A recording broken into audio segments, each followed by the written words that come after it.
Divers polluants sont émis dans nos bâtiments. Pensons d'abord au dégagement de CO2 et de vapeur d'eau pour les personnes elles-mêmes. Ensuite, nos activités dans la salle de bain et dans la cuisine notamment dégagent de grandes quantités d'humidité et parfois des odeurs désagréables. Enfin, les matériaux et le mobilier émettent eux aussi des polluants parfois toxiques à long terme. La ventilation est donc une nécessité pour le confort et la santé des occupants, mais évidemment aussi pour éviter les dégradations du bâtiment dues à l'humidité. L'installation d'un système de ventilation est d'ailleurs obligatoire pour les logements neufs. Dans le passé, l'air de nos maisons était principalement renouvelé via les fuites dans l'enveloppe du bâtiment.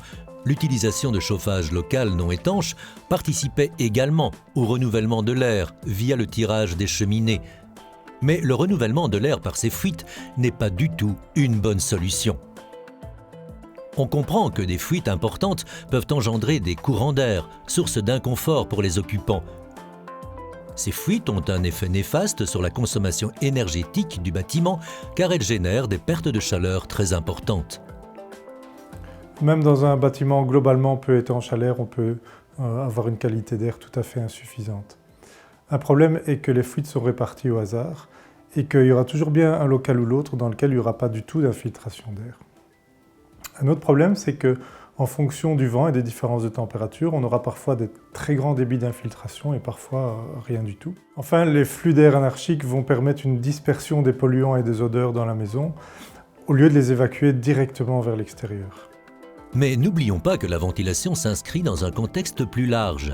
Il y a 3 notions tout à fait indissociables. L'isolation thermique, l'étanchéité à l'air et la ventilation.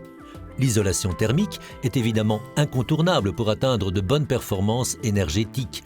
L'étanchéité à l'air des bâtiments est également de plus en plus importante. Et enfin, un renouvellement de l'air efficace ne peut se faire qu'avec un système de ventilation contrôlé. Mais un système de ventilation, qu'est-ce que c'est ? L'air neuf extérieur est amené dans les espaces de vie, dits espaces secs, tels que le living et les chambres par exemple.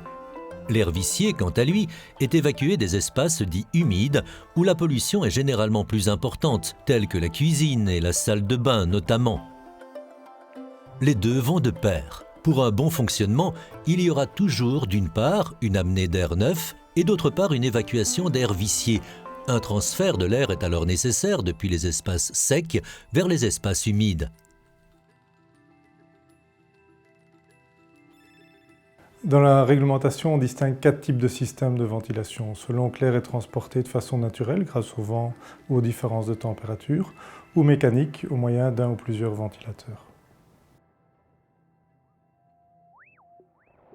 Dans un système A, système de ventilation naturelle, autant l'amener que l'évacuation de l'air se fait de manière naturelle. L'air neuf est amené dans les espaces secs, généralement via des grilles dans les châssis. Il transite ensuite vers les espaces humides via des ouvertures de transfert. Là, l'air vicié est évacué par des conduits verticaux qui débouchent au-dessus de la toiture. À l'autre extrême, dans le système double flux, système D, autant l'amenée d'air neuf que l'évacuation de l'air vicié se fait mécaniquement grâce à des ventilateurs. Pour le système C, seule l'extraction est mécanique et dans le système B, seule l'alimentation est mécanique. Chacun de ces systèmes présente ses avantages et ses points faibles. À chacun de choisir le système le mieux adapté à chaque projet particulier. Le système D, avec récupération de chaleur, présente néanmoins de sérieux avantages. Il apporte un débit contrôlé mécaniquement dans chacune des pièces, limite le risque de courant d'air froid et permet de récupérer une partie de la chaleur. Avec chacun de ces systèmes, il est également possible d'avoir divers capteurs, pour l'humidité ou le CO2 par exemple, qui permettent d'ajuster les débits plus ou moins en fonction des besoins. C'est la ventilation à la demande. La ventilation à la demande permet dans une certaine mesure de faire des économies d'énergie. Mais attention quand même qu'un débit minimum est toujours nécessaire et que donc il faudra trouver un bon compromis entre les économies d'énergie et la qualité d'air. Une fois le type de système choisi, comment réussir une bonne conception de base ?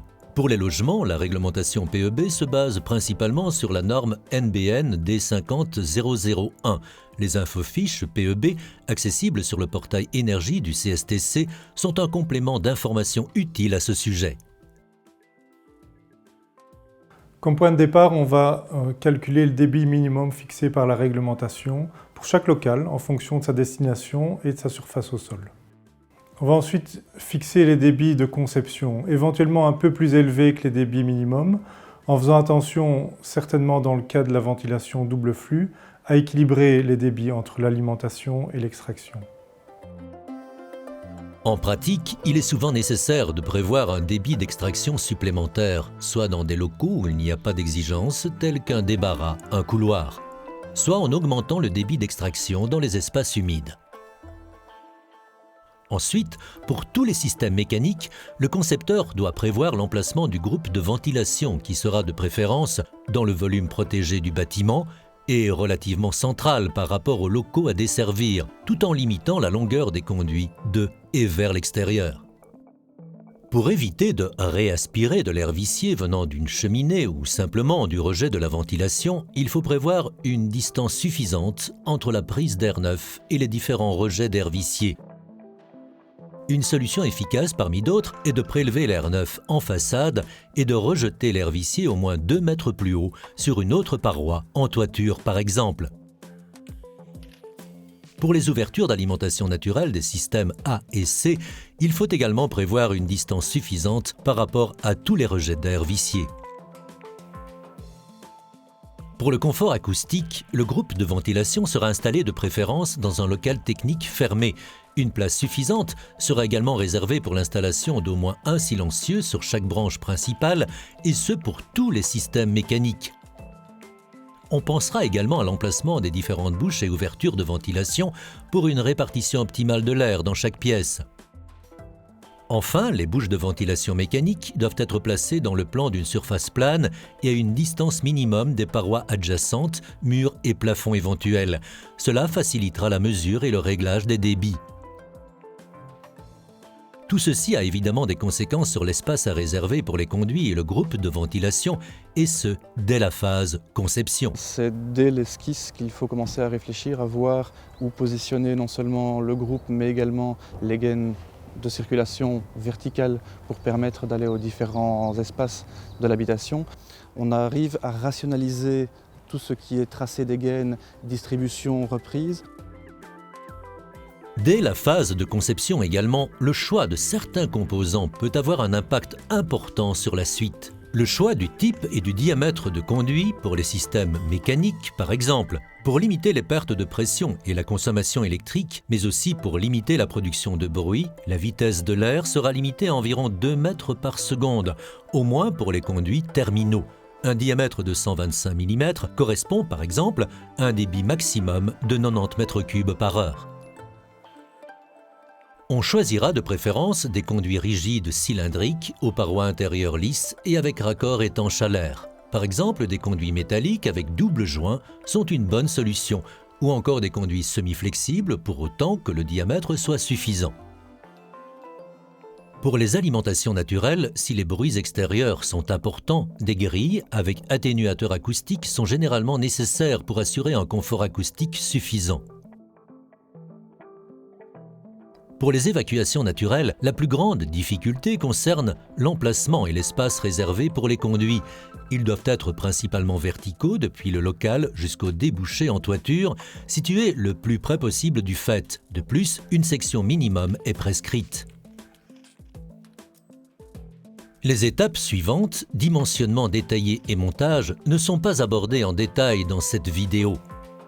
Rappelons néanmoins que le placement de certains composants par d'autres personnes nécessite une bonne coordination des différents corps de métier.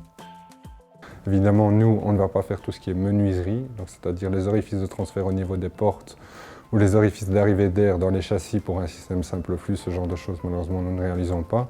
Ce qui se passe aussi, si jamais on travaille avec une prise d'air ou un rejet d'air en toiture, nous, on fournira l'élément de toiture, mais on ne peut pas l'installer sur la toiture. Pourquoi? Parce que malheureusement, on n'est pas assuré pour ce genre de choses. Veiller à la propreté du système de ventilation pendant le chantier est également l'affaire de tous. Pour éviter l'encrassement, nous, ce qu'on fait sur nos installations, nous bouchonnons toutes les tuyauteries en attente. Bon, ce qui est important aussi, c'est qu'il faut que les différents corps de métier qui vont défiler sur ce chantier sachent ce qu'est une installation de ventilation et se rendent compte que si nous, on a bouchonné, c'est pas juste pour décorer, c'est qu'il y a une raison, je vais dire. À la fin de l'installation, la mise en route du système est une étape capitale. En ventilation mécanique, le réglage des différentes bouches et du ventilateur est nécessaire pour obtenir le débit souhaité dans chaque local. Une mesure du débit effectivement obtenu au niveau de chaque bouche est nécessaire. Une procédure itérative doit être suivie rigoureusement car l'ouverture ou la fermeture d'une bouche modifie aussi le débit dans les autres bouches. La position de réglage définitive doit être fermement bloquée par l'installateur. Idéalement, on mentionnera la position de réglage et le nom du local sur la bouche elle-même pour pouvoir remettre chaque bouche à la bonne place après des travaux de peinture, par exemple. Un système de ventilation correctement conçu et installé, c'est nécessaire, mais pas suffisant. Il doit également être correctement utilisé et entretenu.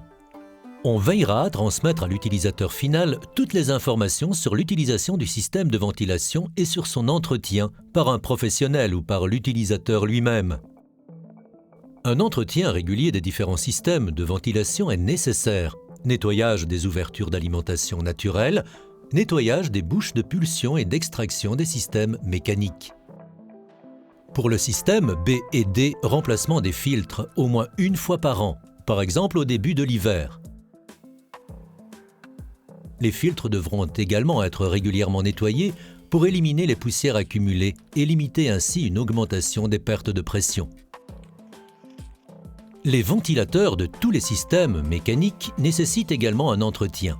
Enfin, un nettoyage des conduits de tous les systèmes, autant naturels que mécaniques, est à prévoir à plus long terme. En résumé, il faut retenir qu'une bonne ventilation est nécessaire pour le confort et la qualité de l'air. Dès la phase de conception du bâtiment, des décisions importantes sont à prendre. Choix du système, emplacement du groupe de ventilation, type de conduit, espace réservé pour les conduits, emplacement des ouvertures de ventilation. Une bonne coordination entre le concepteur du bâtiment, l'installateur ventilation et les autres intervenants est donc nécessaire.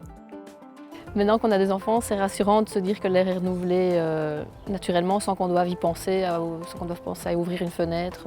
Ça se fait en permanence.